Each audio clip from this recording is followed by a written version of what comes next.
Kembali lagi pada sesi ketiga, pembahasan tentang azas-azas hukum tata negara. Azas-azas hukum tata negara yang ketiga adalah azas demokrasi.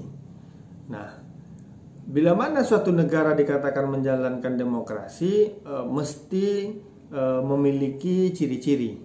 Yang pertama, adanya kebebasan membentuk perkumpulan-perkumpulan. Kalau kita lihat di Indonesia, ya sangat banyak sekali ya komunitas-komunitas, mulai dari komunitas yang profesi misalnya, sampai komunitas kedaerahan, bahkan komunitas harta benda ya.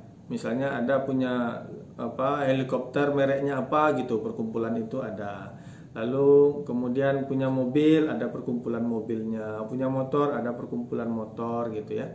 Jadi adanya kebebasan membentuk perkumpulan, dan itu sudah dijalankan di negara Indonesia, karena Indonesia menyatakan bahwa negara Indonesia ini menjalankan demokrasi. Yang kedua, adanya kebebasan menyatakan pendapat. Ini sudah termaktub dalam konstitusi dan Undang-Undang Dasar 1945. Hanya saja memang banyak pertanyaan-pertanyaan yang muncul. Apa benar kita ini sudah demokrasi? Apa benar kita ini sudah demokratis? Lah, emang kenapa nggak benar? Ya, pada saat mahasiswa menyampaikan pendapatnya, pada saat mahasiswa ingin memperjuangkan hak-haknya dan hak-hak masyarakat atau buruh pada umumnya, kenapa ada tindakan-tindakan anarkis yang dilakukan oleh aparat negara? Dalam hal ini tentu aparat negara yang berada di wilayah atau bidang keamanan misalnya. Nah, ya tentu saja jawaban-jawabannya adalah jawaban-jawaban normatif. Menyampaikan pendapat itu boleh, yang nggak boleh anarkis. Lah, kan mahasiswa juga nggak anarkis. Ya muncul provokasi-provokasi sehingga muncul tindakan-tindakan yang harus dilakukan oleh dalam hal ini tentu oleh aparat, karena mereka yang mengetahui situasi dan kondisinya. Tetapi ya tentu saja itu akan muncul selalu pro kontra di sisi gerakan mahasiswa. Tentu tidak dapat menerima ini karena dianggap katanya bebas menyatakan pendapat, tetapi ketika menyampaikan pendapat ternyata gerakan-gerakan mahasiswa itu dibatas-batasi dan dihalang-halangi. Itu adalah pendapat-pendapat atau perdebatan-perdebatan di antara bagaimana kita memahami bahwa suatu negara itu dapat menjalankan demokrasinya. Lalu kemudian ciri demokrasi yang berikutnya itu adalah adanya hak suara dalam pemilu.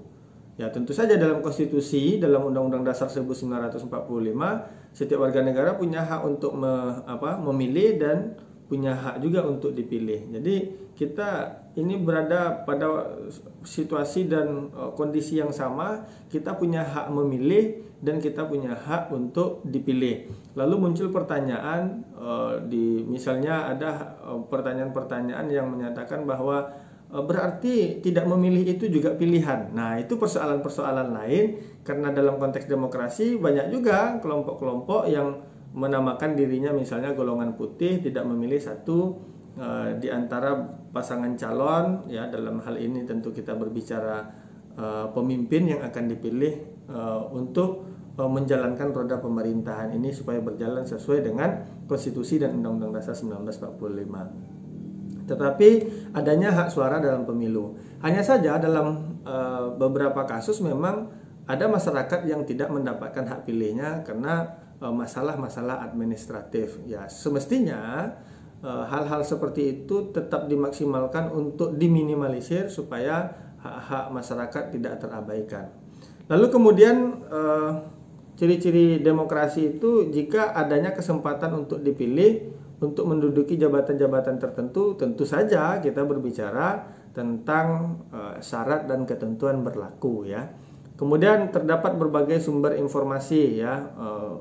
Tentu saja kita mengetahui tentang undang-undang keterbukaan informasi, kita bisa mendapatkan informasi yang seluas-luasnya. Tentu ada yang dibatasi ya, hal-hal yang berkaitan dengan kepentingan dan kedaulatan negara tentu tidak dibuka secara luas begitu. Lalu kemudian adanya pemilihan yang bebas, jujur dan adil. Nah, prosesnya ini kita sedang berjalan, kita sudah reformasi dan demokrasi tentu saja kita melihat proses itu sedang berjalan dan penilaiannya tentu subjektif. Apakah dianggap tatanan demokrasi kita hari ini sudah berjalan sesuai dengan koridornya, atau masih perlu ada perbaikan-perbaikan, perlu ada evaluasi-evaluasi, yang salah itu sistem, struktur lembaga-lembaganya, atau budaya hukum masyarakatnya gitu. Lalu kemudian kebijakan lembaga negara tergantung kehendak rakyat. Nah, pada hakikatnya dalam konteks demokrasi itu adalah kebijakan lembaga-lembaga negara tergantung kehendak rakyat. Oleh karenanya kalau ada peraturan perundang-undangan yang tidak disetujui oleh rakyat, mestinya dalam hal ini negara, baik kekuasaan eksekutif ataupun legislatif, mempertimbangkan lalu mencari solusi supaya kebijakan-kebijakan yang dilakukan itu sesuai dengan kehendak dan keinginan masyarakat pada umumnya. Hal yang tidak kalah penting dari konsep demokrasi tentu penyelenggara kekuasaan itu berasal dari rakyat. Makanya kita muncul istilah wakil rakyat. Ya, penyelenggaraan kekuasaan itu kita berharap secara bertanggung jawab. Kemudian ada rotasi kekuasaan, makanya ada periode. Misalnya presiden hanya 2 periode, lebih dari itu dia tidak boleh mencalonkan lagi. Kemudian ada kebebasan yang dijadikan sebagai hak-hak dasar manusia.